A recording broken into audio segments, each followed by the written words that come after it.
everybody. Welcome to the Cow and Ash Classic Motorcycle Mechanics Show. If you weren't awake already, you certainly flipping well are now.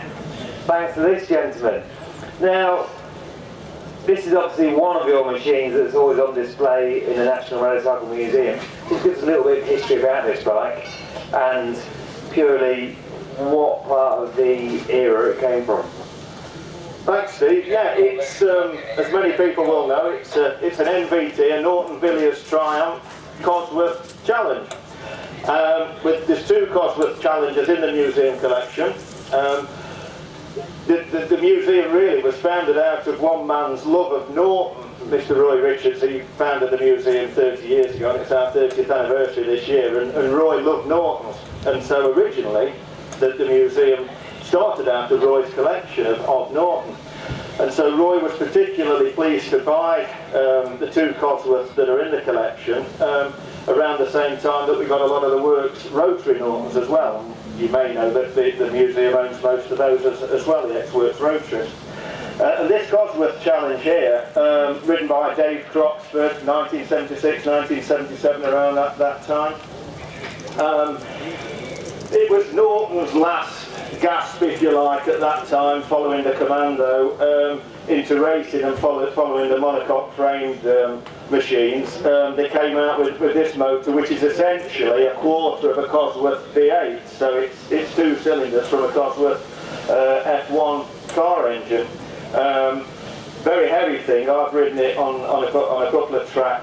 A couple of times on track, and it is a very top-heavy thing, very torquey, lovely, powerful thing, very tractable, but the handling is a little bit interesting. You've really got to place it where you want it to go, because it is a very, very heavy bike, certainly by modern standards, Steve. Yeah, just sitting on it yesterday, you know, I'm pretty sure you'd have to plan your corner, not just throw the bike into it, you know, and it's certainly, I'm guessing there'd be no instability problems. It's not the flyweight of certainly the paddock. Now I obviously do a little bit of testing for Norton on the modern day race bike for Cameron Donald's race at the TT, but I was lucky enough this year to ride at the Derby Festival on another one of your collection, which is obviously the Hislop winning machine. And you've been some busy guys doing some marketing tricks at the Classic TT. Yeah, it's very important to us now for the museum. We want to get more of the bikes out and about, and not just run at great events like this. We don't just want to run them statically, we also want to run them on the track with a lot of famous riders like Steve. And Steve rode the 1992 CTT winning White Charger, the works rotary Norton. I'm sure you all know that bike, one of the bikes in the collection, and Steve rode that at the Festival of Derby, as he said. And next year we've got a lot of plans again to run bikes at various events in this country and throughout Europe, which will culminate in a huge deal that we've just signed for the Classic TT next year, which we can't say too much about at the moment because it's going to be announced at the NEC next month when they launch the TT and the Classic TT.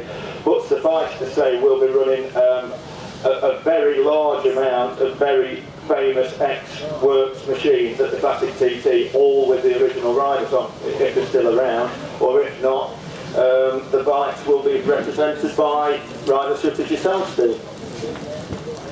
Great stuff. Well, thanks for bringing obviously this machine along, mate, and you're not going to start up again, are you? No, they don't want to do it. I would like to know actually what this machine weighs. It's just there. How much, Wes? How heavy?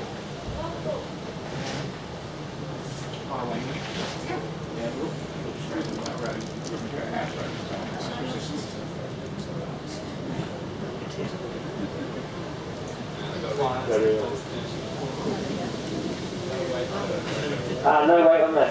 To be announced. Yeah. Sorry, folks. Very heavy. You'll have to weigh in for it and let us know.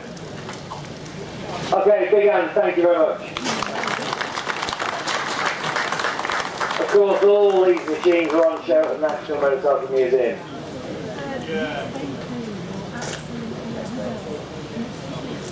Okay, next we have the remains of of a Royal Enfield Bullet. Now I'm no mechanic, that doesn't look quite right to me. Is that called a non-runner? Have a look. Yeah, well, there's a bit of Have a story look at behind it, this. isn't there? There's a story behind Hey, it. that's alright. I like that kind of Rent stuff. it out. Right. Give them 250 quid. What's been going on with this? If you damage it, you have to pay for it. That's person on it. There's a big box of bits in here. Can you see I'll give you the story. We Yeah, race it's a bit broken at the top race. end. We normally race a big wheel sidecar. A BSA 882 to the passenger. But there's an idea to introduce people to vintage racing and to racing in general. There's an idea which says that build 350 bullets for people to borrow. Not to hire, not to rent, to borrow. To get them out on track. So over the winter